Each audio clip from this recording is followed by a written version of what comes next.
ধসপ্রবণ হরিশপুর গ্রামের মানুষ থাকতে চাইছেন না পুনর্বাসন প্রকল্পের ফ্ল্যাট বাড়িতে, ফলে নতুন করে সমস্যা তৈরি হয়েছে। বিগত সরকারের আমলে অন্ডাল বিমানবন্দর লাগোয়া জমিতে ইসিএল পুনর্বাসন প্রকল্পে ফ্ল্যাট তৈরি করলেও সেখানে যেতে রাজি নয় গ্রামের বাসিন্দারা। নিম্নমানের সামগ্রী দিয়ে তৈরি ফ্ল্যাট, গ্রামের মানুষদের থাকার মতো উপযুক্ত পরিকাঠামো নেই ইত্যাদি একাধিক অভিযোগ রয়েছে গ্রামবাসীদের। এই সমস্যা সমাধানের জন্য বৃহস্পতিবার ওই পুনর্বাসন ফ্ল্যাট এলাকার কমিউনিটি হলেই গ্রামবাসীদের সাথে বৈঠকে বসেছিলেন রাজ্যের পুর ও নগরোন্নয়ন মন্ত্রী অগ্নিমিত্রা পাল। ছিলেন এলাকার বিধায়ক পার্থ ঘোষ, ইসিএল আধিকারিকগণ সহ প্রশাসনের কর্তা ব্যক্তিরা। গ্রামে বসবাসকারী মানুষের সামাজিক পরিকাঠামোর সাথে এই ফ্ল্যাট সংস্কৃতির মিল নেই, এটাই মূল সমস্যা। ঠিক কি কারণে গ্রামবাসীদের ফ্ল্যাটে থাকতে অনীহা, শোনা যাক তাদের মুখেই।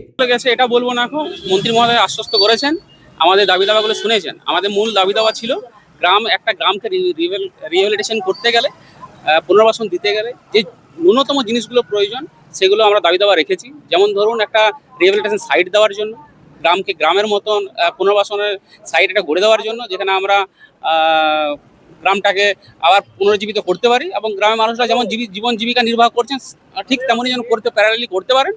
বা সেই দাবিগুলো রেখেছি। আর মন্ত্রী মহোদয় আশ্বস্ত করেছেন যে বিষয়টা আমরা আলোচনা করছি এবং পরবর্তী সময় জানাচ্ছি। আশা করেছিলাম যে একটা পুনর্বাসন প্রকল্প প্যাকেজ একটা ঘোষণা করবেন, সেখানে উনি যেটা বলেছেন যে এই ফ্ল্যাটে কথার জন্য, কিন্তু ফ্ল্যাটে থাকার জন্য আমাদের গ্রামের মানুষরা অভ্যস্ত নয়। আমরা এই ফ্ল্যাটে আসতে অনিচ্ছা প্রকাশ করেছি, এর আগেও এখনো করছি। আর ফ্ল্যাটগুলো অনিচ্ছা প্রকাশ করার পেছনে অনেক কারণ আছে, যেমন এটা নিম্নমানের হয়েছে, থাকার জন্য গ্রামের মানুষরা যেমন উপযুক্ত পরিকাঠামো প্রয়োজন সেগুলো আমরা মনে করছি এখানে নেই। উল্লেখ্য, 2020 সালে আচমকা ধসে বদলে যায় অন্ডালের হরিশপুর গ্রামের জনজীবন। এরপরই নানা টালবাহানার পর অবশেষে অন্ডাল বিমানবন্দর লাগোয়া জমিতে পুনর্বাসনের ব্যবস্থা করা হয়। এদিন বৈঠকের পর অগ্নিমিত্রা পাল জানান, যাদের জমি আছে তাদের 2টি করে ফ্ল্যাট ও বাকিদের 1টি করে ফ্ল্যাট দেওয়ার সিদ্ধান্ত হয়েছে, কিন্তু গ্রামবাসীরা আপত্তি জানানোয় ফের নতুন করে প্রস্তাব কার্যকর করে বিকল্প ব্যবস্থা গ্রহণ করতে কিছুটা সময় লাগবে। কিন্তু কোথাও গ্রামের মানুষ এত বছর জন্ম থেকে গ্রামে থেকে এসেছে, তাদের পক্ষে ফ্ল্যাট বাড়িতে থাকা হয়তো তাদের মনে হচ্ছে ওরা কমফোর্টেবল নয়। আমি তাদেরকে বলেছি যে আজকে থেকে 10 বছর বাদে এই জায়গাটা যে ডেভেলপমেন্ট হবে আপনারা হয়তো আন্দাজও করতে পারছেন না। কারণ আমরা মাননীয় মুখ্যমন্ত্রীর নেতৃত্বে আমরা অলরেডি ভাবতে শুরু করেছি এই অন্ডাল এয়ারপোর্টকে ডোমেস্টিক এয়ারপোর্টে আরো কিভাবে বাড়ানো যায়। ইভেন ফ্রেট দিয়েও কিভাবে বিরাট সংখ্যায় এখানে ইম্পোর্ট অ্যান্ড এক্সপোর্টের জিনিসপত্র আসে, সেটাকে কি করে বাড়ানো যায় এবং ইন্টারন্যাশনালও কিভাবে শুরু করা যায়। সুতরাং সেটা হয়ে গেলে এই জায়গাটা যা ডেভেলপমেন্ট হবে বুঝতেই পারছেন।